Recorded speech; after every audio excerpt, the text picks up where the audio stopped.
Bonjour, me revoilà avec toi.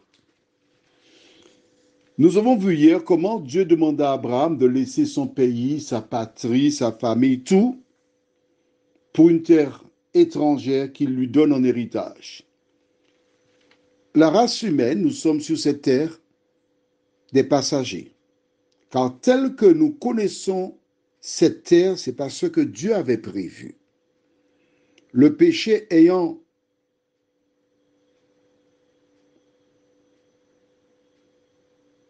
pris sa place, détourna les hommes de Dieu.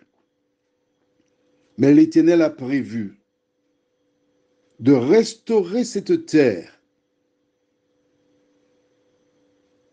et de permettre aux gens de connaître la justice. Dieu avait donc appelé Abraham.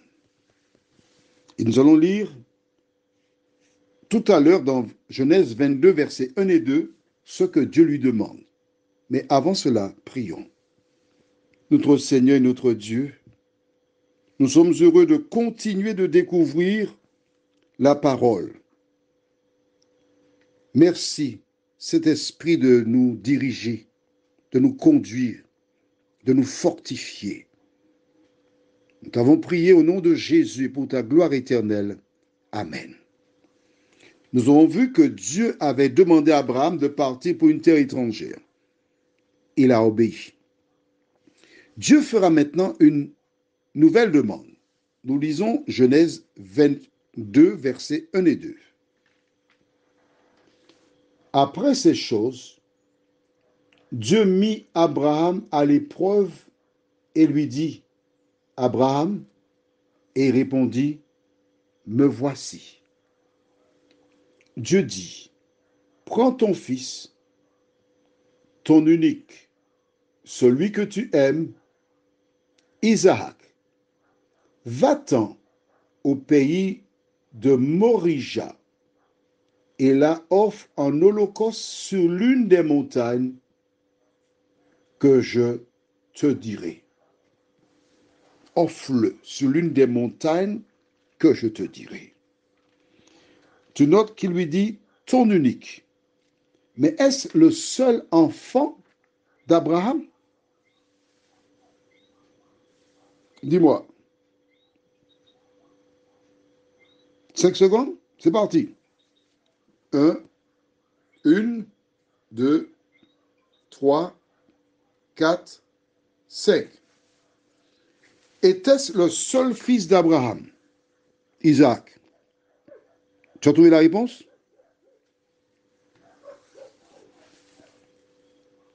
La réponse, c'est oui. Ah! Attends. Calme-toi. Reste gentil. Lisons dans Genèse chapitre 21 et le verset 9 et suivant. Sarah vit rire le fils qu'Agar, l'Égyptienne, avait enfanté à Abraham.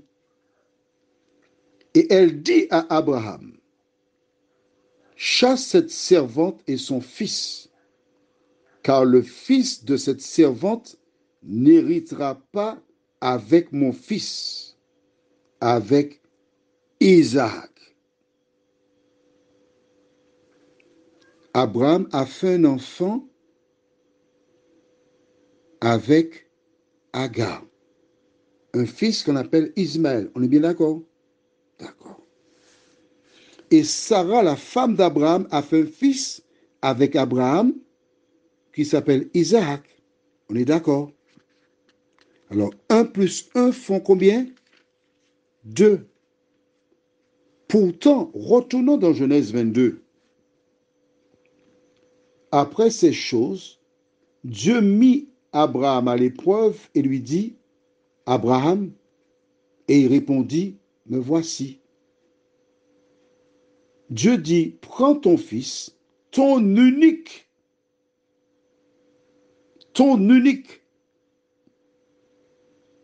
celui que tu aimes.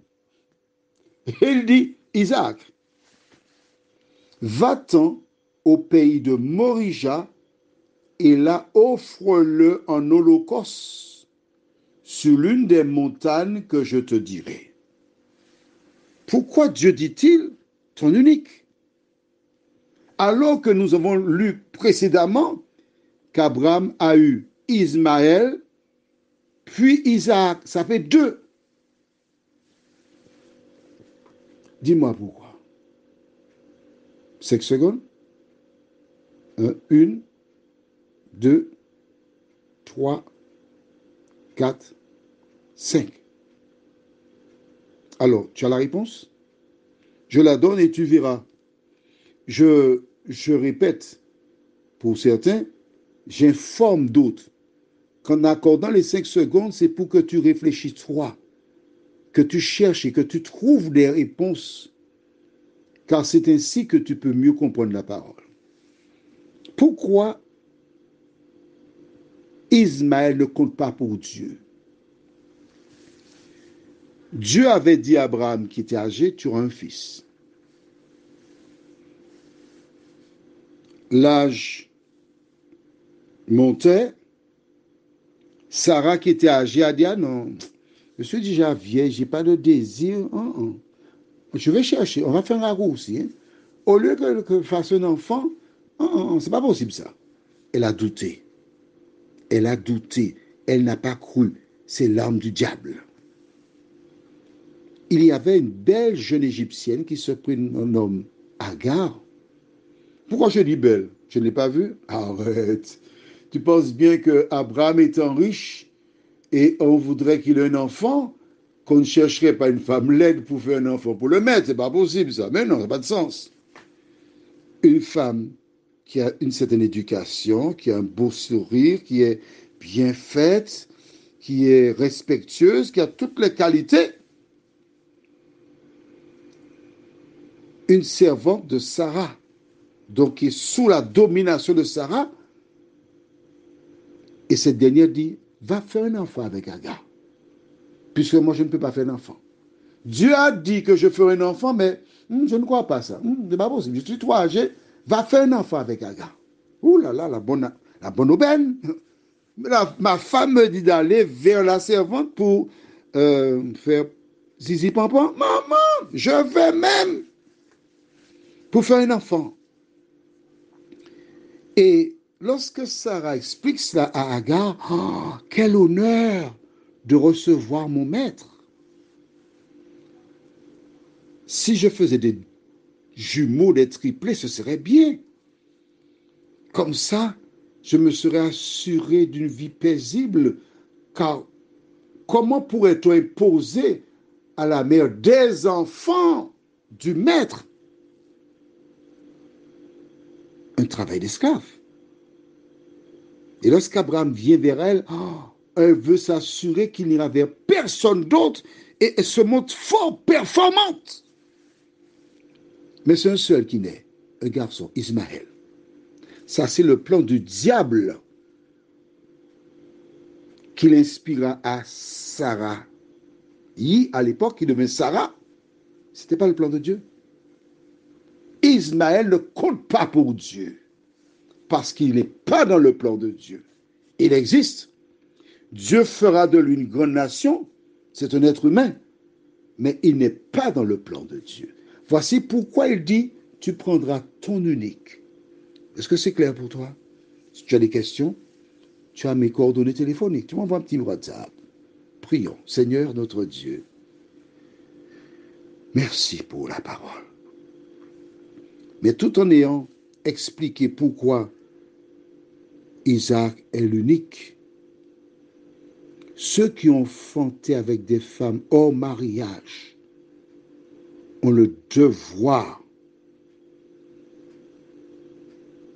de donner à ces enfants qui ont été malheureux, lésés par l'absence d'un père, ils ont les mêmes droits que ceux qu'on appelle légitimes, parce que les enfants n'ont rien demandé. Ils ne doivent pas être laissés pour compte. Seigneur, merci pour ta parole.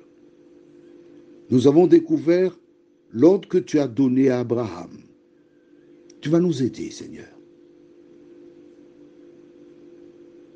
par ta grâce, à comprendre et agir selon la vérité. Nous t'avons prié au nom de Jésus et pour ta gloire éternelle. Amen. Je te souhaite une bonne journée sous le regard de Dieu. Question, que fera Abraham? Obéira-t-il ou pas?